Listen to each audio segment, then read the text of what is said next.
Okay. So,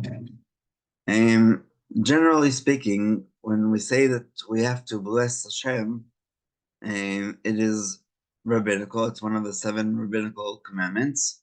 And the first time the word bracha in general is mentioned in Torah is actually the reverse. Hashem blessed Adam and Eve.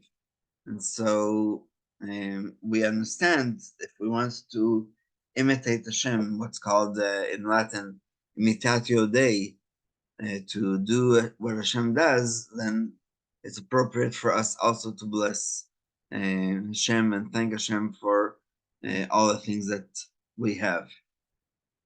So that's one introduction to Birkot Torah. The other one is that in the other commandment of blessing that we believe is from the Torah is the blessing on Birkat Hamazon, the blessing after the meal, where it says "V'achalta v'svato v'rachta," that you shall eat and be satiated and bless Hashem. And so the rabbis, I'll call it interfere, but that's not really the word I want to use.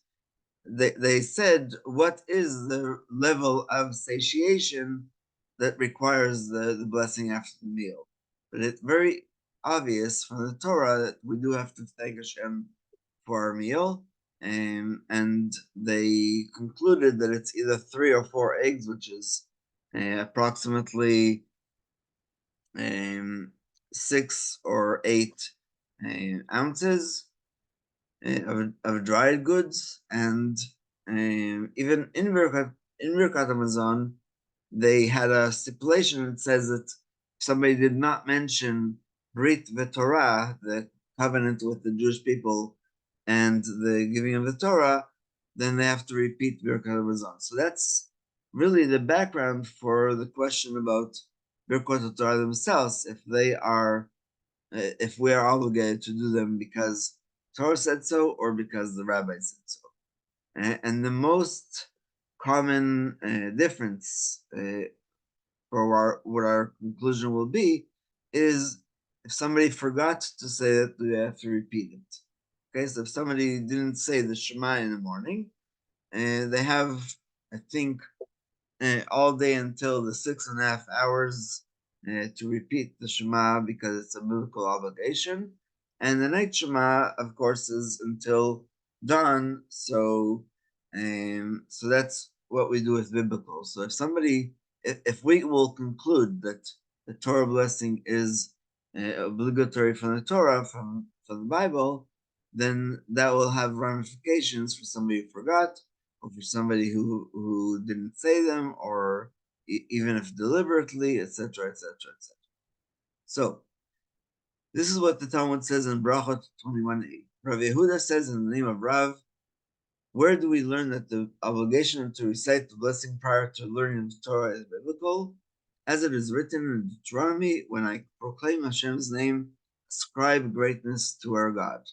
And we say this verse when we take out the Torah on Shabbat morning and also on Monday and Thursday. We also say it before Mincha and Musaf. The interpretation of this verse is that the entire Torah is comprised of the names of HaKadosh Baruch Hu, and that's according to the Zohar, Tikkun Zohar, and for he is completely concealed from us, and through the Torah, HaKadosh Baruch Hu is revealed to the world.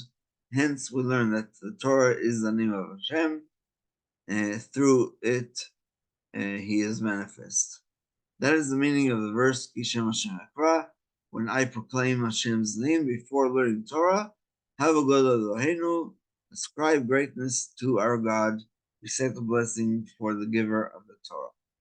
So that's a very interesting learning, but it doesn't really teach us that it's a commandment. A commandment usually comes in the form of Vaydaber Hashem Moshe Amor, Tzaveh B'nai Israel, right? So Hashem spoke to Moses saying, command the people of Israel to do this, that, or the other. And even then, there's some commandments that were only for that time. For example, the Paschal lamb, in the way that they ate in Egypt, is very different from the way that we eat it today.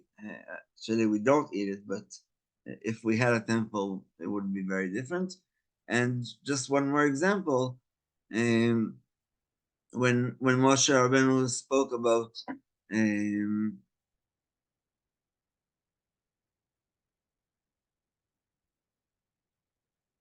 I forget right now. The law of taking a mitzvah out of the walled city. Okay, so that was a mitzvah for the Jewish people, but we don't have that anymore because we don't have walled cities according to the Jewish law. But funny enough, they'll apply in 3 weeks for Purim because Purim has a different day for walled cities. So those are just a few examples to explain the difference between biblical and rabbinical. In practice, the Rishonim are divided concerning the question of whether these words should be taken literally, making the recital of Birkot Torah before learning a biblical commandment. According to the Rambam and Shulchan Aruch, written by Rabbi Yosef Karo, reciting Birkot Torah is a rabbinic enactment, and what Chazal extrapolated from the verse is none other than a smachta as a reference. Okay, the same thing. There's the law of not gambling is we believe it is doraita, but there's no actual verse that says you're not allowed to gamble. So they brought different verses to bring a reference, a smachta, to make that happen, and that's actually in Masechet Bava Metzia, which we just started on Shabbos. Based on this, in a case of doubt, one must be lenient and refrain from reciting the blessings, and that is the custom of the Sephardim of Chaim. According to the majority of Rishonim, among them the Rambam and Rashba, the source for the mitzvah to recite Birkot Torah is biblical. Therefore, when a person is uncertain as to whether or not to recite Birkot Torah, he must be stringent and recite them in keeping with the rule. Sveka Doraita the Chumrah, we have a rule that if you have a doubt about something that is biblical, then you have to be more stringent.